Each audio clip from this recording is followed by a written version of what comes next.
Hey guys, welcome back to another session. For those that don't know me, my name is Damien and I am the youth leader here at Mnandi Methodist Church. And today we are carrying on with our series called Greater Than.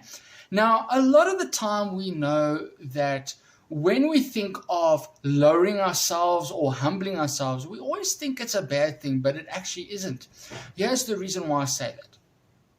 So when we look at Christ didn't come here to be all glorified and all mighty. He came here to actually serve us, which is amazing. And I'll get into that a moment.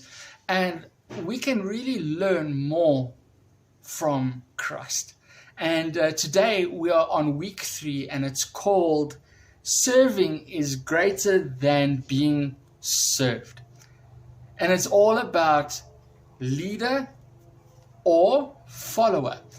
It's two different sides of the same coin, and I'll explain it in a moment.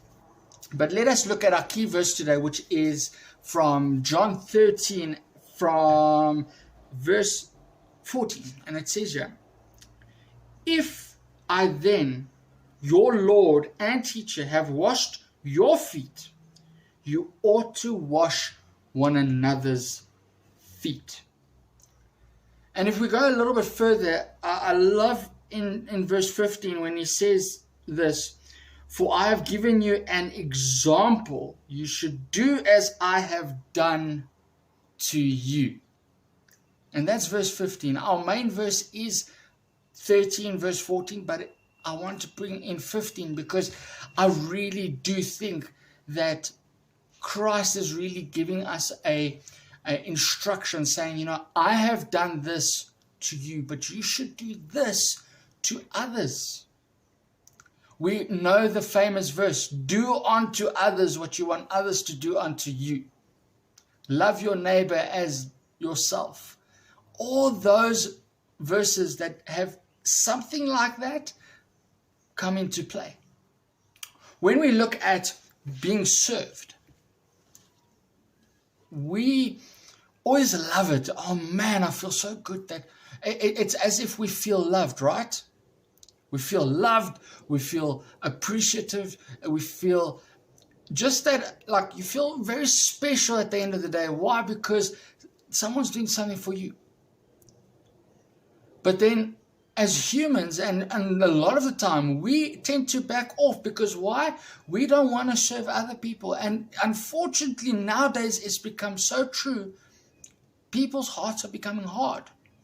But I want to encourage you guys, and I know this isn't with you guys specifically here at the youth, because I see you guys doing things for the ladies at church, whether it's carrying something from the car or, doing something like taking a table out for tea time when Raymond is not around, for example.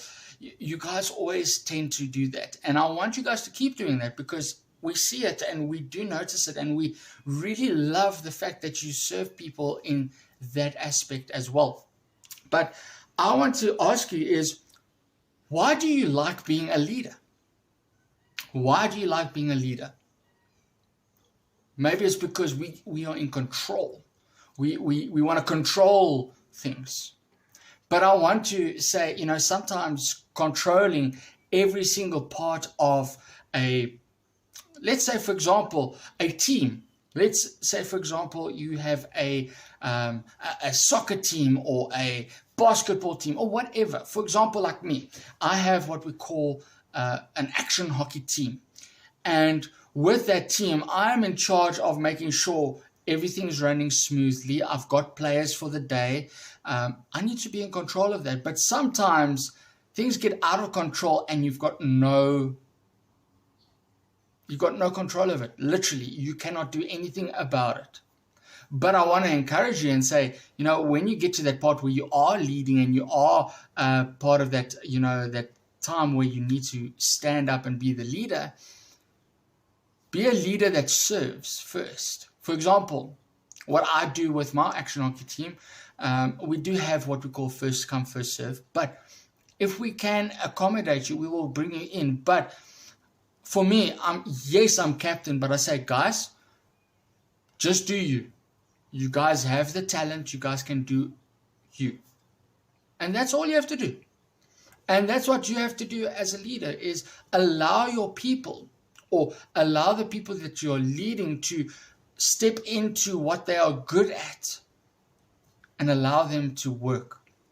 Not only that, a leader serves in a way that he's not the one saying you will do X, Y, Z, but you also say, how can I assist you? That is one way a leader steps up. And that's how we should serve, is how can I help you? That is what I want you guys to look at this week. Now, we have a challenge, and I want you to think about this. Really dive deep and think about this. This is the challenge. Once youth comes back, in other words, when we're actually at church again, how are some of the ways you can start serving at church? Okay, now that's church. I want to add a little something more. How can you serve at school? How can you serve your family? How can you make someone else's life a little easier? Maybe it's just giving him a call and say, you know what, I'm here if you want to talk. That's also a way. And guys, that is the awesome thing about serving. You get such a huge reward seeing someone else get better and better because you're helping them. Or, for example, in the business world, we always say, my reward is that you become successful. Or when you see someone do well and you've helped them in some way, but you don't want to take credit for it because the person worked hard, right? And that is what I want you guys to focus on, is how can you serve others this week? So I hope you have a great day, guys. I hope that you have an amazing week further. I know exams are going to be starting soon again, and I pray that all of you are well and safe, and also you guys will study hard. It is nearly end of year. Yes, it's the final stretch of 2020 basically. And I would like to say, do not worry. God's got you. And if you guys ever need to chat, please contact me or Mark or any of the other leaders as well. Have a great day, guys, and enjoy your Sunday.